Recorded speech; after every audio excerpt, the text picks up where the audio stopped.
एकीकडे कमी पटसंख्येमुळे शाळांचं समायोजन सुरू असताना दुसरीकडे राज्यात 8,213 गावांमध्ये अजूनही प्राथमिक शिक्षण देणारी एकही शाळा अस्तित्वात नाही अशी आता बातमी समोर येते।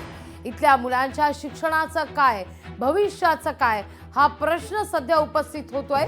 केंद्रीय शिक्षण सचिवांनी या गंभीर शैक्षणिक दुरावस्थेवर लक्ष वेधत परिस्थिती सुधारण्याचे तातडीचे आता निर्देश दिलेले आहेत। नुकतीच 2025-26 साठी म्हणून समग्र शिक्षण अभियानाच्या अर्थसंकल्प नियोजनासाठी ऑनलाईन पद्धतीनं बैठक पार पडली आणि या बैठकीत केंद्र सरकारनं हे निर्देश दिलेले आहेत। पण राज्यात 8,000हून अधिक गावात प्राथमिक शाळाच नसल्यानं इथल्या भविष्याविषयी मात्र चिंता व्यक्त होतीये।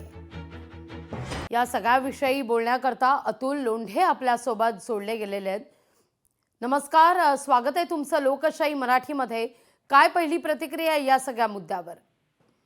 असं आहे की जे सरकार वह्या, पुस्तकं, पेन्सिल, खोड, रबर, शाळेचा युनिफॉर्म याच्यावर जीएसटी लावतं, त्या सरकारकडनं आपण काय अपेक्षा करणार? महाराष्ट्रामध्ये 15,500 शाळा बंद केलेल्या आहेत आणि आजची परिस्थिती अशी आहे की सरकारी जिल्हा परिषदांच्या शाळा, नगर परिषदांच्या शाळा, सरकारी मान्यतेच्या शाळा, सरकारी एडच्या शाळा ह्या एकामागून एक बंद करण्याचा जो सपाटा चाललेला आहे आणि खाजगी क्षेत्रामध्ये शिक्षण इतकं महाग झालेलं आहे की याच्यावरून असं लक्षात येतं की या सरकारला मोठ्या प्रमाणावर जनता ही अशिक्षित ठेवून आपल्याला हवा तशा मार्गाने 5 किलो 10 किलो धान्य देऊन वळवता येईल का, अशा पद्धतीचं त्यांचा जी विचारसरणी आहे ओरिजिनल वियानावर नेशनहूड डिफाईन मध्ये सांगितलेली आहे त्याकडे जाणीवपूर्वक घेऊन चाललेले आहे की काय, अशा पद्धतीची शंका निर्माण होते।